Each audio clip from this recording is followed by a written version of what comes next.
नमस्कार, आप सभी का नेशनल ट्यूटोरियल में मैं हार्दिक स्वागत एवं अभिनंदन करता हूं। आज का हमारा जो टॉपिक है वो पास्ट इंडेफिनिट टेंस है। आज इसमें हम सीखेंगे कि पास्ट इंडेफिनिट टेंस के वाक्य अंग्रेजी में कैसे ट्रांसलेट किए जाते हैं। इसके पहले कि मैं शुरू करूं, मैं आपको बता देना चाहता हूं कि पास्ट टेंस यानी कि भूतकाल उन वाक्यों को कहा जाता है कि जिसमें किसी काम का करना या होना हमेशा भूतकाल में पाया जाता है। यानी कि आप ध्यान देंगे कि जब भी इसमें कोई काम होगा तो काम लगभग बीत गया होगा, पूरी तरीके से समाप्त तो नहीं हुआ होगा। इस बात की सूचना इस वाक्य में नहीं मिलती है। पास्ट इंडेफिनिट टेंस के वाक्यों के अंत में हमेशा ता था, ते थे, जैसा कि यहाँ मैंने लिखा है, जैसे वाक्य के अंत में शब्द आते हैं। और इसके अलावा वाक्यों के अंत में आया, गया यानी कि आ, या, ई जैसे शब्द भी यहाँ पर आपको दिखाई देते हैं। इस बात का आप ध्यान रखेंगे कि पास्ट इंडेफिनिट टेंस के वाक्यों में या तो आया, गया, खाया, पिया जैसे शब्द आएंगे, लेकिन इनमें था का अभाव पाया जाता है। लेकिन अभी ता के साथ जब ये वाक्य आएगा तो जैसे ता था, ते थे, ती थी जैसे शब्द आपको दिखाई देंगे।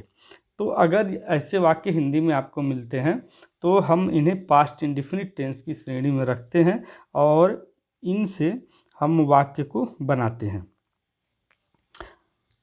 अब आइए इसके हम लोग कुछ उदाहरण देख लेते हैं, जैसे किस प्रकार के वाक्य की मैं बात कर रहा था। तो इसमें हम देखेंगे कि जैसे तुमने मुझे कल एक कलम दी, ठीक है। अब यहाँ देखिए दी यानी ई का उच्चारण इसके लास्ट में दिखाई दे रहा है। सीता मुझे अंग्रेजी पढ़ाती थी, तो आप यहाँ देखेंगे कि ताथा तिथि में से एक शब्द आ गया। इसके अलावा देखिए लड़कों ने अपना पाठ याद नहीं किया, तो इसमें से या आपको पहचान के तौर पर दिखाई दे रहा है।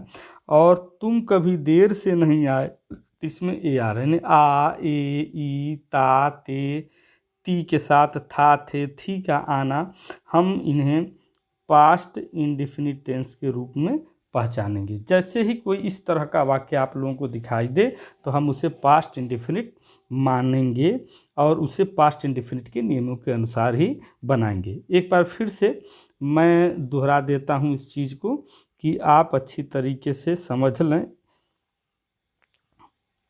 इस चीज़ को कि पास्ट इंडेफिनिट टेंस क्या होता है।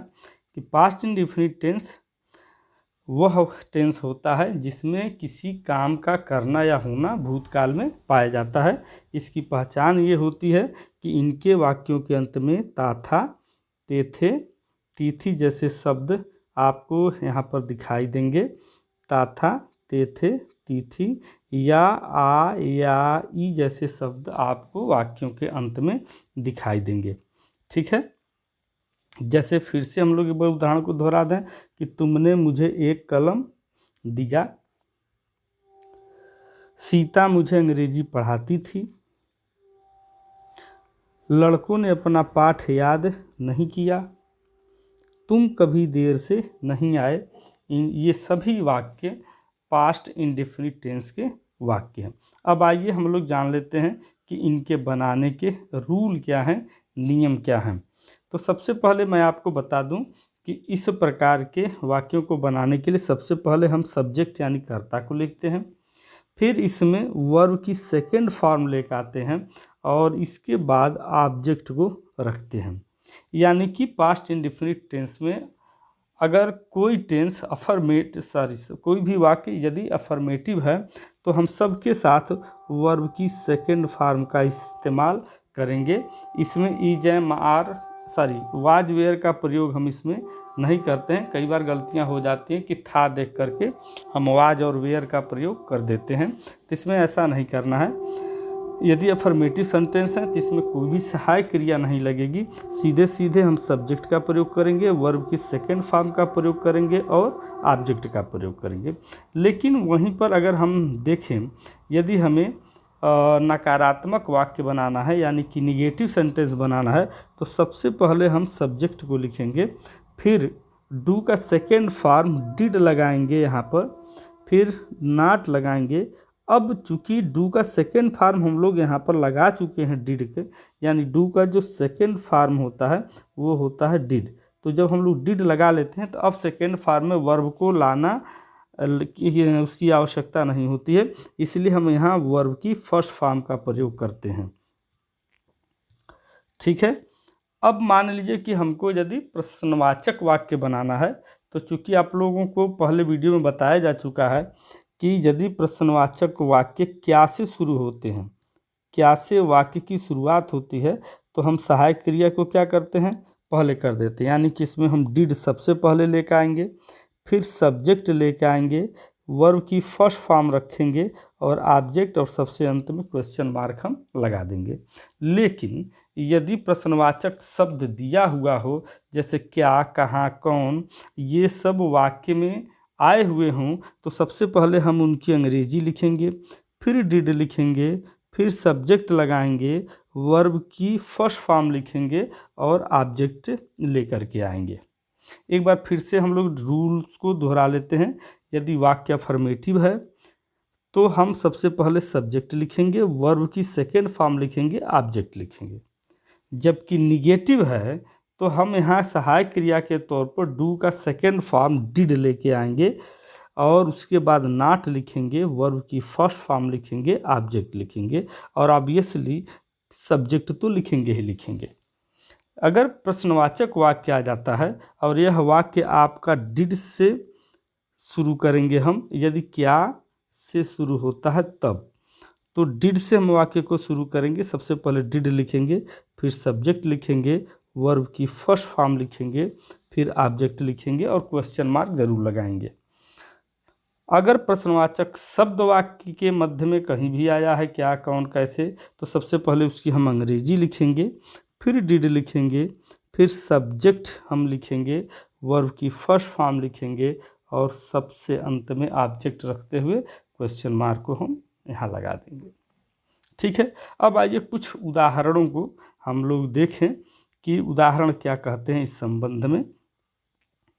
जैसे हम लोग यहाँ एक वाक्य देखें तो वाक्य यहाँ दिया हुआ है कि तुमने मुझे कल कलम दी, यानी कि काल जो भी काम हुआ है यहाँ पर यह भूतकाल में हुआ है, यानी कि कल उसने कलम दी, लेकिन वापस लिया गया कि नहीं लिया गया, दिया गया कि नहीं दिया गया, इस संबंध में पूरी जानकारी नहीं है, इसीलिए अनिश्चित वाक्य है लेकिन भूतकाल में है, इसीलिए इसे पास्ट इंडेफिनिट की श्रेणी में रखा गया।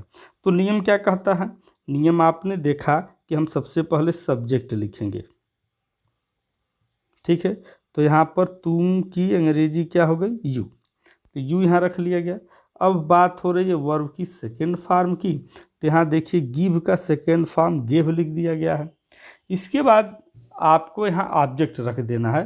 तो जैसा कि आपने सेंटेंस में पढ़ा होगा कि ऑब्जेक्ट दो प्रकार के होते हैं, इनडायरेक्ट ऑब्जेक्ट और डायरेक्ट ऑब्जेक्ट। तो यहाँ इनडायरेक्ट ऑब्जेक्ट मी को पहले रखा गया है और ए पेन जो कि डायरेक्ट ऑब्जेक्ट है बाद में रखा गया है, और साथ में जो कम्प्लीमेंट्री वर्ड इसमें स्टरडे आया हुआ उसको सबसे अंत में रख दिया गया है। यानी यहाँ क्या हुआ, नियम को फॉलो किया गया, सब्जेक्ट, वर्ब की सेकेंड फॉर्म और ऑब्जेक्ट। दूसरे वाक्य में अगर हम देखें, सीता मुझे अंग्रेजी पढ़ाती थी, तो यहाँ भी क्या हो गया है कि सीता हमारा सब्जेक्ट है और इसमें टॉट, टीच का सेकेंड फॉर्म टॉट यहाँ आया हुआ, तो सीता टॉट, ऑब्जेक्ट आ गया मी, और इंग्लिश यहाँ चाहे तो ऑब्जेक्ट कह लीजिए चाहे सप्लीमेंट के तौर पर यहाँ पर मौजूद है, तो हम कह सकते हैं कि यहाँ पर सीता टॉट मी इंग्लिश, यानी मी यहाँ पर आप कह सकते हैं कि डायरेक्ट ऑब्जेक्ट है और इंग्लिश जो है यहाँ पर डायरेक्ट ऑब्जेक्ट है, यानी कुल मिला के मी और इंग्लिश दोनों क्या है, ऑब्जेक्ट हैं। तो यहाँ पर भी आप अगर ध्यान से देखेंगे तो निश्चित तौर पर यहाँ पता चला कि सब्जेक्ट सीता है, उसके बाद टीच का सेकेंड फॉर्म यहाँ टॉट रखा गया है और उसके बाद ऑब्जेक्ट रखा गया है, यानी यहाँ पर भी नियम क्या हो गया, फॉलो हो गया कि सीता टॉट मी इंग्लिश। वे लड़कियाँ अपने गुड़ियों से खेलीं।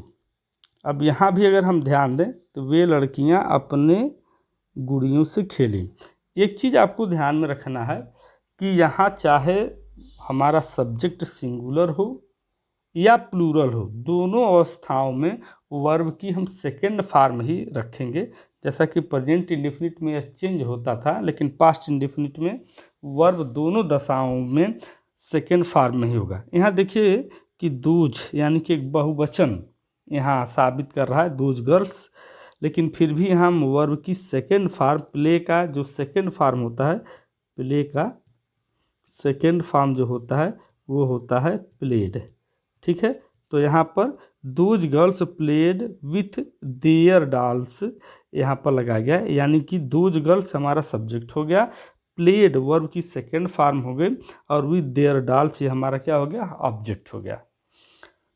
आखिरी उदाहरण इस सेक्शन में हम लोग देखें तो आखिरी उदाहरण भी हमें कहीं ना कहीं इस नियम की तरफ ले जाएगा। जैसे कि उसने एक पत्र लिखा, ही रोट ए लेटर, तो ही क्या है, यहाँ पर सब्जेक्ट है। वर्ब की सेकेंड फॉर्म की बात हुई थी, तो यहाँ रोट क्या है, राइट का सेकेंड फॉर्म है रोट, और ए लेटर यहाँ पर हमारा क्या हो गया, सब्जेक्ट हो गया। तो इस प्रकार से जब भी पास्ट इंडेफिनिट के अफर्मेटिव टेंस में कोई भी वाक्य बनाना हो तो हम हमेशा सब्जेक्ट लिखेंगे, वर्ब की सेकेंड फॉर्म लिखेंगे और ऑब्जेक्ट लिखेंगे। ठीक है, और बाकी सेंटेंस को कैसे व्यवस्थित करना है इस नियमों का भी हम पालन करेंगे कि डिटरमाइनर से लेके और डायरेक्ट ऑब्जेक्ट तक जो भी व्यवस्था है अंग्रेजी व्याकरण के अनुसार हम शब्दों को वैसे ही रखेंगे। ठीक है, अब हम लोग कुछ निगेटिव सेंटेंस के भी उदाहरण देखेंगे। यहाँ पर निगेटिव में आपने देखा था कि नियम क्या कर रहा है कि सब्जेक्ट हम लिखेंगे, उसके बाद डिड ले आएंगे, डिड के बाद नॉट लिखेंगे, वर्ब की फर्स्ट फॉर्म लिखेंगे और फिर ऑब्जेक्ट लिखेंगे। अब आइए देखते हैं कि उदाहरणों में नियम का पालन होता है कि नहीं होता है। यहाँ लिखा है कि तुमने मुझको कल एक कलम नहीं दी, तो तुमने यानी कि यू यहाँ पर सब्जेक्ट हो गया, डिड आपने लगा लिया, डिड के बाद आपने नॉट लगाया, लेकिन यहाँ वर्ब की फर्स्ट फॉर्म की बात आ रही है। यहाँ उदाहरण में थोड़ा सा यहाँ गलती हो गया है, यहाँ गिव होना चाहिए। ठीक है, you did not give me a pen yesterday. ठीक है, लड़कों ने अपना पाठ याद नहीं किया, the boys did not learn their lesson. Did के बाद यहाँ नॉट लगा है, यहाँ लर्न फर्स्ट फॉर्म में आया हुआ है, देयर लेसन। सीता मुझे अंग्रेजी नहीं पढ़ाती, तो Sita did not teach me English. यहाँ देखिए सीता सब्जेक्ट है, डिड नॉट आया हुआ है, टीच फर्स्ट फॉर्म में है, मी और इंग्लिश यहाँ पर क्या हो गया, ऑब्जेक्ट हो गया। लेकिन जब कभी नहीं आए, तो ये आपको ध्यान रखना है कि जब कभी नहीं की स्थिति किसी भी वाक्य में बने तो कभी नहीं के लिए हम नेवर का इस्तेमाल करते हैं, और जब आप नेवर लगाएंगे तो डिड का प्रयोग आप नहीं कर सकते, और जब डिड नहीं लगाएंगे तो फिर से हम वर्ब की सेकेंड फॉर्म लगाएंगे। ये ध्यान रखिएगा कि वर्ब की फर्स्ट फॉर्म का प्रयोग तभी होगा जब वाक्य में हम डिड का प्रयोग करें, और ऐसा इसलिए होता है कि डू का सेकेंड फॉर्म में एक बार हम डिड लगा लेते हैं, इसलिए जो दूसरा मेन वर्ब आता है उसको हम फर्स्ट फॉर्म में इस्तेमाल करते हैं। ठीक है, तो तुम कभी देर से नहीं आए, ये वाक्य पास्ट इंडेफिनिट में है, लेकिन यहाँ लग गया नेवर, कभी नहीं के लिए।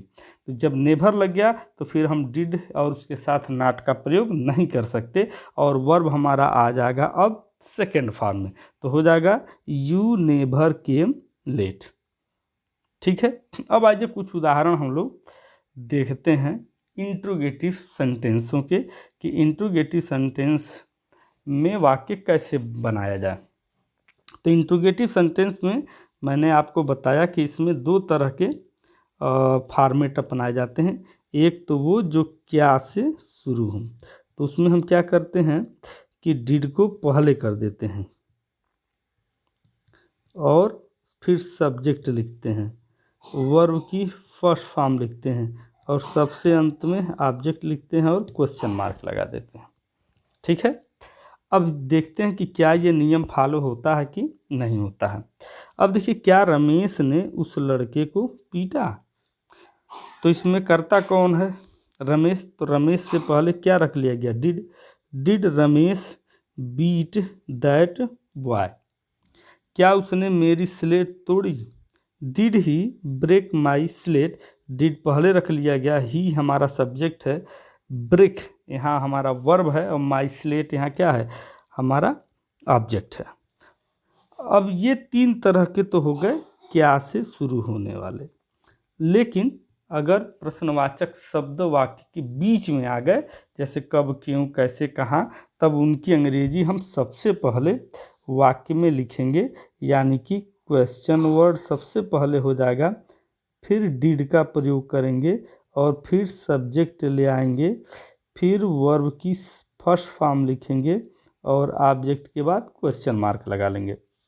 तो क्या हुआ कि तुम्हारे पिता कानपुर कब गए। अब ध्यान से देखा जाए तो कब इसमें आ गया, तो कब की अंग्रेजी होती है व्हेन, तो हम लोगों ने व्हेन रख लिया। अब क्या करना है, डिड, तो यहाँ पर डिड लिख लिया, ठीक है। अब सब्जेक्ट, तो योर फादर हमारा यहाँ पर क्या है, सब्जेक्ट है। अब कह रहा है वर्ब की फर्स्ट फॉर्म, तो गो यहाँ वर्ब की फर्स्ट फॉर्म और ऑब्जेक्ट क्या है, कानपुर, तो कानपुर को हमने लिख दिया। When did your father go to Kanpur. To के संबंध में एक जानकारी और रखिए कि ऐसे स्थान जहाँ आप रोज रोज आते हैं तो वहाँ पर टू प्रायः हटा लिया जाता है। जैसे अगर होम के लिए हम इस्तेमाल करें तो अगर रोज़ आप जाते हैं तो टू का होम के पहले प्रयोग नहीं किया जाएगा, क्योंकि आप रोज़ उस चीज़ का इस्तेमाल करते। लेकिन जहाँ थोड़ा गैप होता है ना, तब वहाँ पर हम टू का इस्तेमाल कर लेते हैं, क्योंकि आप बार बार वहाँ नहीं जाते हैं लेकिन बार बार नहीं जाते हैं, वहाँ निजता नहीं आती है। तो जब निजता नहीं आएगी तब तो टू लगेगा, जब निजता आ जाएगी तब टू वहाँ से हट जाएगा। दूसरा वाक्य देखते हैं कि वह तुम्हें कहाँ मिला। तो यहाँ हमको शब्द मिल गया कहाँ, और कहाँ की अंग्रेजी होती है वेयर, तो वेयर लिख लिया गया। फिर नियम कहता है भाई डिड लगाइए, डिड लगा लिया गया। फिर का सब्जेक्ट ले आइए, ही हमारा क्या हो गया, सब्जेक्ट हो गया। मीट हमारा फर्स्ट फॉर्म का वर्ब हो गया और यू हमारा यहाँ क्या हो गया, ऑब्जेक्ट हो गया। यानी where did he meet you. इस प्रकार से अगर आप देखें तो मेरे ख्याल से आप समझ गए होंगे यहाँ पर कि एक सामान्य भाषा में सरल शब्दों को पास्ट इंडेफिनिट में अगर मिलते हैं तो उनका अनुवाद अंग्रेजी से हिंदी में कैसे बनाया जाए। उम्मीद करता हूं कि आप लोगों ने इसको सीख लिया होगा। अभ्यास कर लीजिए इस चीज़ को। फिर भी अगर थोड़ी बहुत दिक्कतें आती हैं तो आप मुझे कमेंट बॉक्स में मैसेज करें। मैं कोशिश करूंगा कि अगली वीडियो में आप लोग अच्छे से इन चीज़ों को समझ पाएँ। तब तक के लिए शुभ रात्रि, नमस्कार।